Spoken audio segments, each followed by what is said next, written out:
PSG Fan TV, bonsoir à tous, bonsoir. Salut. Alors, on rencontrait 3, deuxième pire attaque de notre championnat. Pourtant, on encaisse 2 buts ce soir. On est à 6 en 3 matchs. Étonnant. Ça commence à être compliqué. On commence à pointer du doigt vraiment sur notre défense. Toi, concrètement, quand tu vois la saison, est-ce que notre défense a été vraiment le point faible de cette saison ? Pas que, mais une grosse partie, une très grosse partie. Surtout, encore une fois, dans les ballons aériens. Toujours la même chose. Aussi pareil sur les relances.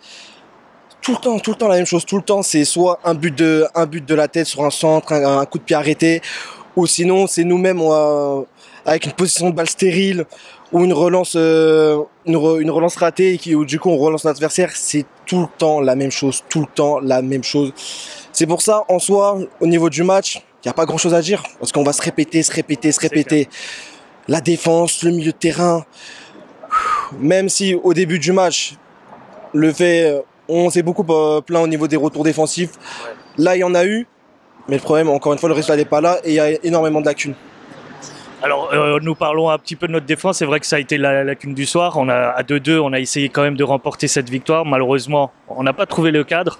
Est-ce que toi, clairement, le milieu de terrain y est encore pour quelque chose ? Oui, parce qu'encore une fois, Verratti, le seul créateur.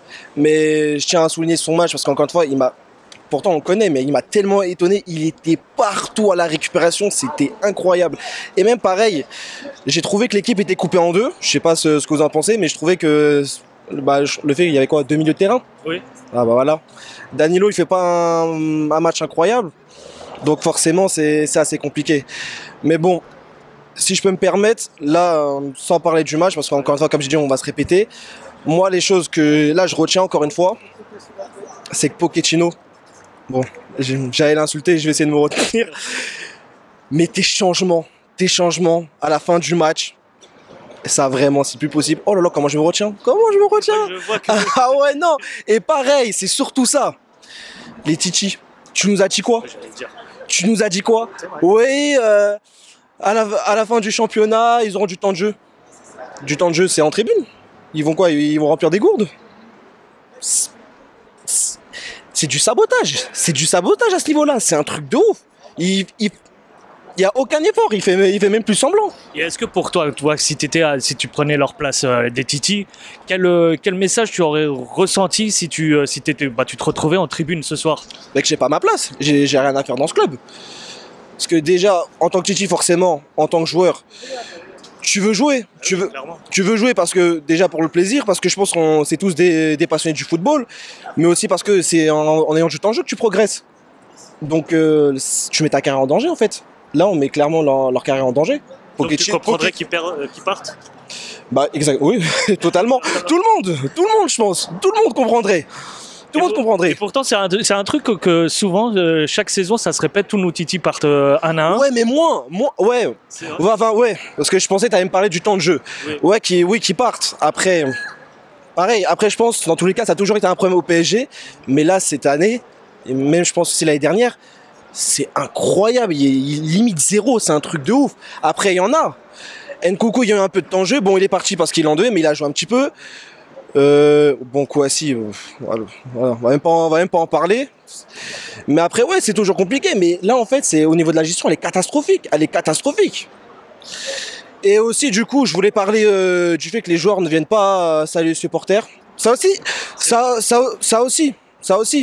Là, on va continuer. J'espère que là, ça va continuer comme ça. Là, je pense que là, les supporters, les ultras, ils sont en guerre.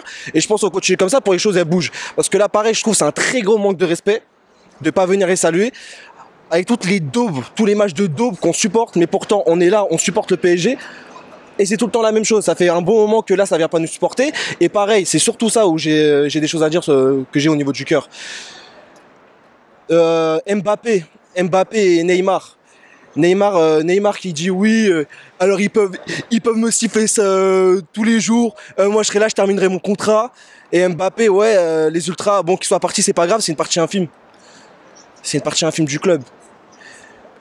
Au Classico, vous étiez en train de pleurer quand oh je comprends pas, il y a pas d'ambiance, oh c'est pas normal. Ah mais regarde, c'est les ultras qui ont mis l'ambiance, vous l'avez ressenti quand ils sont pas là. C'est les ultras. C'est eux qui vont vivre le club. C'est ces mecs-là qui ont des vies de famille, des vies personnelles qui les sacrifient pour le club, pour préparer le match, pour préparer l'ambiance. C'est un manque de respect total. Mais vraiment, ça là, je suis outré. C'est un truc de ouf. Alors en plus, juste derrière, le jeu qui ne bouge pas.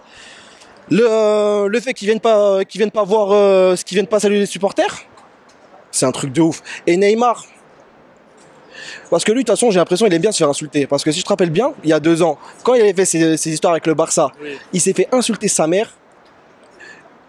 Premier match, le match avec Lyon, c'est lui qui nous démarque, qui lui donne le but de la victoire. Et contre Strasbourg, quand il met sa retournée, pareil.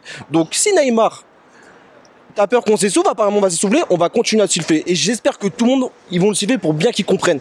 Et si en plus il aime bien ça, s'il est performant, bah vas-y, tant mieux. Dernier point là où je vais rebondir par rapport à ce que tu m'as dit, que les joueurs ne saluent pas les supporters. Nous sommes quand même à 2 semaines du remise du titre en plus au Parc. Donc on est très proche quand même d'une fête normalement. Ouais, j'ai peur de l'ambiance de la fête. J'ai très peur de l'ambiance de la fête. Et ils arrangent. C'est pour ça ils sont bêtes. Ils sont bêtes. Même au niveau, je sais pas, la direction, le coach.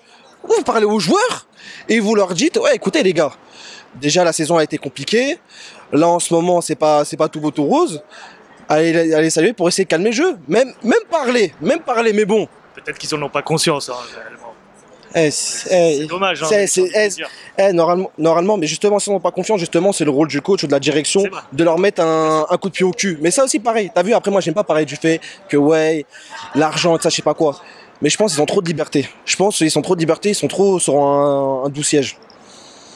Donc voilà, on verra comment ça se passe. Mais en tout cas, si là, ça continue comme ça, et qu'en plus, derrière, il n'y a rien qui bouge, que Pochettino est encore là, que Leonardo soit là, ça va péter.